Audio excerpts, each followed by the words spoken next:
लंगड़ी चुड़ैल। एक रात सज्जनपुर नाम के गांव में एक लंगड़ी चुड़ैल आ जाती है। वो किसी इंसान का पैर काट कर अपने कटे हुए पैर में जोड़ना चाहती थी। उसके एक हाथ में बैसाखी और दूसरे हाथ में एक तलवार थी।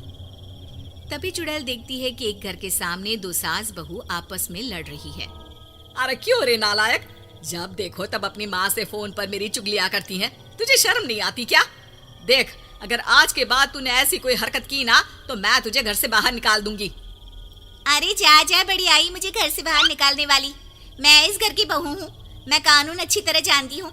अगर मैं चाहूँ तो कोर्ट में केस करके आधी प्रॉपर्टी अपने नाम कर सकती हूँ। उसके बाद तुझे उठाकर किसी वृद्धाश्रम में फेंक दूंगी।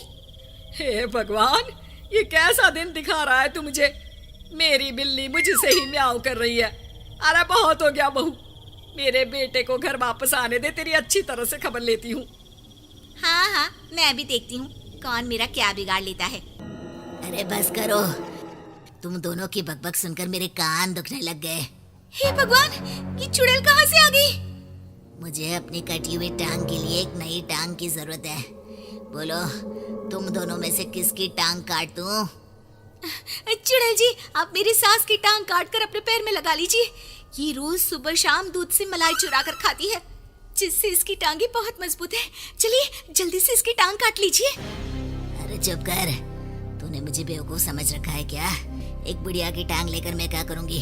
मैं तो तेरी टांग काटूंगी। तू तो लड़ने में भी बहुत तेज है। मुझे तेरे जैसी ही औरत की टांग चाहिए। इतना कहकर चुड़ैल अपनी तलवार से उसकी एक टांग काट लेती है। अरे मर गई रे भगवान, चुड़ैल ने मेरी टांग काट दी। उसके बाद चुड़ैल उस टांग को लेकर सीधा चुड़ैलों के हॉस्पिटल में पहुंच जाती है। ये लीजिए डॉक्टर साहब, मैं एक टांग काट कर ले आई हूँ। अब जल्दी से इसे मेरे कटे हुए पैर में जोड़ दीजिए। भूतिया डॉक्टर उस टांग को अच्छी तरह देखता है और उसे चुड़ैल के पैर में फिट करने की कोशिश करने लगता है। अरे नहीं, ये टांग तो तुम्हारे पैरों में बिल्कुल फिट नहीं हो रही। जाओ किसी और की टांग काट कर ले आओ। अरे यार, क्या मुसीबत है। अच्छा डॉक्टर साहब, मैं अभी जाकर किसी दूसरे इंसान की टांग काट कर लाती हूँ। उसके बाद अगली सुबह चुड़ैल फिर से गांव में पहुंच जाती है। तभी उसे एक पहलवान दिखाई देता है। और भाग्यवान, जल्दी से लस्सी का गिलास लाओ और इसमें अच्छी तरह काजू बादाम डाल देना। सुनिए जी, आज मेरा भी लस्सी पीने का मन कर रहा है। अगर आप कहें तो ये लस्सी मैं भी पी जाऊं। खबरदार, अगर लस्सी को हाथ लगाया तो मैं ये हाथ तोड़ दूंगा। ये क्या जी, घर का सारा दूध दही मलाई सब कुछ तो आप ही खा जाते हो। मुझे और मेरे बेटे को कभी कुछ खाने को मिलता ही नहीं। जरा देखिए तो, हम दोनों सूख कर कांटे हो गए। और मैं पहलवान हूँ, अखाड़े में बड़े बड़े पहलवानों को उठाकर पटकता हूँ, इसीलिए मुझे ज्यादा खाने की जरूरत पड़ती है। पिताजी, जब देखो आप बड़े बड़े फेंकते रहते हो। मैंने तो आज तक आपको कभी किसी पहलवान से लड़ते नहीं देखा। आप तो बस खाना खाकर सारा दिन टीवी देखते रहते हैं। दूसरी तरफ माँ बेचारी खेतों में काम करने जाती है। अरे बेटा, मैं अच्छी तरह जानता हूँ ये तू नहीं, तेरी माँ बोल रही है। नालायक, अपने पिताजी से कोई इस तरह बात करता है क्या? चल भाग यहाँ से। इतना कहकर पहलवान बाहर घूमने चला जाता है। तभी वो चुड़ैल हाथ में तलवार लेकर वहां आ जाती है।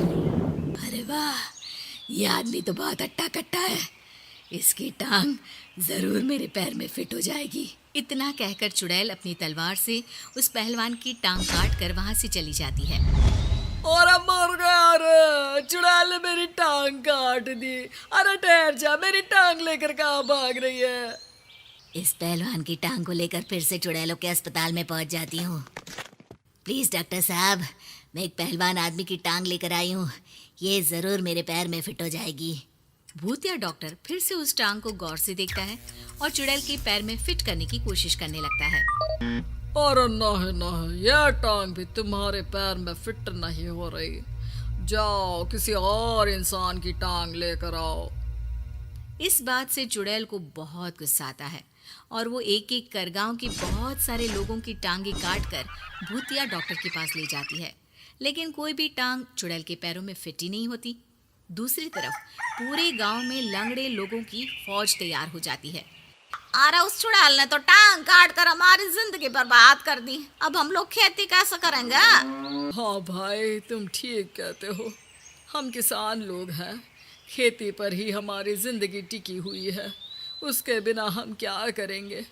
मुझे तो डर है कि कहीं चुड़ैल हमारी दूसरी टांग काटने भी ना आ जाए। इस तरह सभी गांव वालों के बीच उस टांग काटने वाली चुड़ैल की दहशत कायम हो जाती है। लेकिन उधर वो चुड़ैल रुकने का नाम ही नहीं लेती और एक एक कर गांव वालों की टांगे काटना जारी रखती है। फिर एक दिन उस गांव में जादू का खेल दिखाने वाला विक्रम नाम का एक जादूगर आता है। विक्रम देखता है कि गांव के सभी लोगों की एक टांग कटी हुई है और वो लोग बैसाखी के सहारे चल रहे हैं। ये देख उसे बड़ी हैरानी होती है। अरे ये सब क्या है? एक साथ इतने सारे लोग अपाहिज कैसे हो सकते हैं? जरूर कुछ गड़बड़ है। जादूगर विक्रम गांव वालों से उनके अपाहिज होने का कारण पूछता है। गांव वाले उसे टांग काटने वाली चुड़ैल के बारे में सब कुछ बता देते हैं कि किस तरह वो अपनी कटी हुई टांग जोड़ने के लिए गांव में आकर लोगों की एक टांग काट कर ले जाती है। तुम लोग चिंता मत करो, मैं उस चुड़ैल को सबक सिखाऊंगा। उसके बाद जादूगर विक्रम उस चुड़ैल के आने का इंतजार करने लगता है। फिर थोड़ी ही देर में वो चुड़ैल हाथ में तलवार लिए वहां आ जाती है। सुन चुड़ैल, मैं लोगों की कटी हुई टांग जोड़ने का काम करता हूँ। मेरे बक्से में बहुत ही सुंदर और मजबूत टांगे हैं। मैं तेरे कटे हुए पैर में नई टांग लगा दूंगा। ये सुनकर चुड़ैल खुश हो जाती है। अरे वाह, सुनकर मजा आ गया। चल जल्दी से मेरे पैर में नई टांग लगा दे। लेकिन मेरी एक शर्त है, पहले तू इन गांव वालों की कटी हुई टांग यहाँ लेकर आ। चुड़ैल उस जादूगर की बात मान जाती है और चुड़ैलों के अस्पताल में जाकर वहां रखी सभी गांव वालों की कटी हुई टांगे लाकर जादूगर के सामने रख देती है। उसके बाद जादूगर अपनी शक्ति से सभी गांव वालों की टांगे फिर से उनके पैरों में जोड़ देता है। चल जल्दी से अपने बक्से से नई टांग निकालकर मेरे पैर में लगा दे। मुझसे और इंतजार नहीं किया जा रहा। हाँ हाँ, अभी लगा देता हूँ, लेकिन उसके लिए सबसे पहले तू मुझे अपनी दूसरी टांग काट कर दे, ताकि मैं इसका माप लेकर हूबहू नई टांग तेरे पैर में लगा सकूं। इसमें कौन सी बड़ी बात है? मैं अभी तुझे अपना पैर काट कर देती हूँ। इस तरह बिना सोचे समझे चुड़ैल तलवार से अपनी दूसरी टांग काट देती है और धड़ाम से नीचे जमीन पर गिर पड़ती है। चुड़ैल को देख सभी लोग हंसने लगते हैं। अरे तूने मुझे बेवकूफ बना दिया। तेरी वजह से मेरी दूसरी टांग कट गई। शैतान, क्या करूं अब मैं? इसके बाद सभी गांव वाले उस चुड़ैल को उठाकर पास की नदी में फेंक देते हैं और चुड़ैल बहकर वहां से बहुत दूर चली जाती है। इस तरह जादूगर अपनी होशियारी से उस चुड़ैल का खात्मा कर देता है। उसके बाद सभी गांव वाले फिर से हंसी खुशी अपना जीवन जीने लगते हैं।